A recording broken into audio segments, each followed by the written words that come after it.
Bathery Hemachandran കൊലക്കേസിൽ DNA പരിശോധനാ ഫലം പുറത്ത്. ചേരമ്പാടി വനത്തിനുള്ളിൽ കുഴിച്ചിട്ട മൃതദേഹം ഹേമചന്ദ്രന്റേത് തന്നെയെന്ന് സ്ഥിരീകരിച്ചു.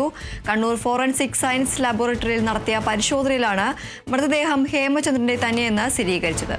റിയാസ് KMR ചേരുന്നു. റിയാസ്, മൃതദേഹം ഹേമചന്ദ്രന്റേത് തന്നെയെന്ന് സ്ഥിരീകരിച്ചിരിക്കുകയാണ്. DNA പരിശോധനാ ഫലം ഇപ്പോൾ പുറത്തു വന്നിരിക്കുകയാണ്. കൂടുതൽ വിവരങ്ങൾ എന്തൊക്കെയാണ്?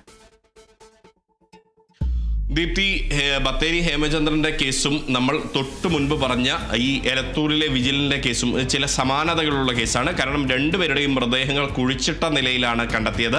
ആ സാഹചര്യത്തിലാണ്, അതായത് പോലീസ് നടത്തിയ അന്വേഷണത്തിൽ ഈ ബത്തേരിയിലെ സ്വദേശിയായ ഹേമചന്ദ്രൻ കോഴിക്കോട് മായനാട് അടുത്തുള്ള നടപ്പാലത്ത് വാടകയ്ക്ക് താമസിക്കുന്നതിനിടെയാണ് അദ്ദേഹത്തെ കഴിഞ്ഞ വർഷം 2023 മാർച്ചിൽ 2024 മാർച്ചിൽ 2024 മാർച്ചിൽ ഹേമചന്ദ്രനെ പെട്ടെന്ന് കാണാതാകുന്നു. അത് സംബന്ധിച്ച് ഹേമചന്ദ്രന്റെ ഭാര്യ NM Subisha Kozhikode medical college police സ്റ്റേഷനിൽ പരാതി നൽകുന്നു.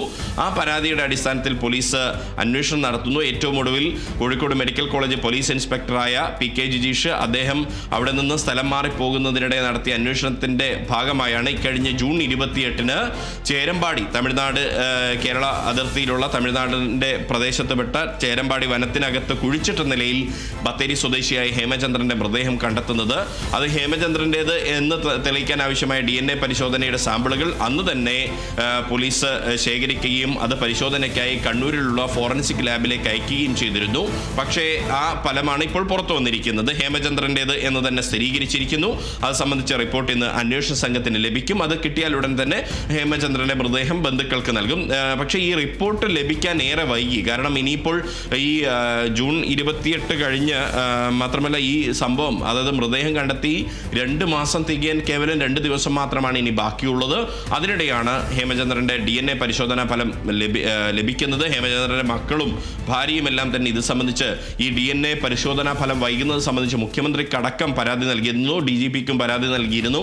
ഇതേ തുടർന്ന് ആദ്യം ഹേമചന്ദ്രന്റെ മക്കളുടെയും അമ്മയുടെയും DNA സാമ്പിളുകളാണ് ശേഖരിച്ചത്. പിന്നീട് ഒരു പുരുഷന്റെ സാമ്പിൾ വേണമെന്ന് പറഞ്ഞ് ബന്ധുവായ പുരുഷന്റെ കൂടി സാമ്പിളുകൾ ശേഖരിക്കുകയും അതിന്റെ അടിസ്ഥാനത്തിലാണ് DNA പരിശോധന കൃത്യമായി നടത്തുകയും ആ പരിശോധനാ ഫലമാണ് ഇപ്പോൾ ഹേമചന്ദ്രന്റെ തന്നെയാണ് ആ മൃതദേഹം എന്ന് സ്ഥിരീകരിച്ചിട്ടുള്ളത്. കേസിലെ നൌഷാദ് അടക്കമുള്ള മുഖ്യപ്രതി നൌഷാദ് അടക്കമുള്ള 5ഓളം പ്രതികൾ നേരത്തെ തന്നെ അറസ്റ്റിലായിട്ടുണ്ട്.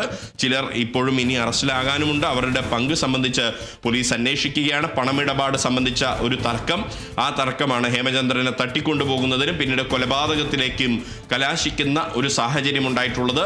ഇനിയിപ്പോൾ ഹേമചന്ദ്രൻ മൃതദേഹം വിട്ടു നൽകുന്നതിലൂടെ കുടുംബത്തിന് അന്ത്യകർമ്മങ്ങൾ ചെയ്ത് പിന്നീട് ഭാര്യ സുബിഷ വീട്ടു ജോലി ചെയ്ത് ഉപജീവനം നടത്തുന്നയാളാണ്. അവരെ സംബന്ധിച്ച് മൃതദേഹത്തിന്റെ അന്ത്യകർമ്മങ്ങൾ നടത്താത്തതുകൊണ്ട് അവർക്ക് ജോലിക്ക് പോകാൻ കഴിയുന്നില്ല എന്നത് സംബന്ധിച്ച് അവരുടെ പരാതിയിൽ വ്യക്തമാക്കിയിരുന്നു. അത്തരം കാര്യങ്ങളിലേക്ക് നീങ്ങാൻ ആ കുടുംബത്തിന് ഇനി സാധിക്കുകയും ചെയ്യും. ദീപ്തി, ശരി.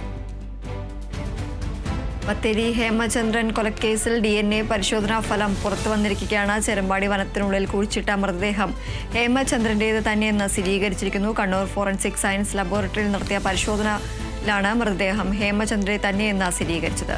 റിയാസ് KMR ആണ് വിവരങ്ങൾ നൽകിയത്.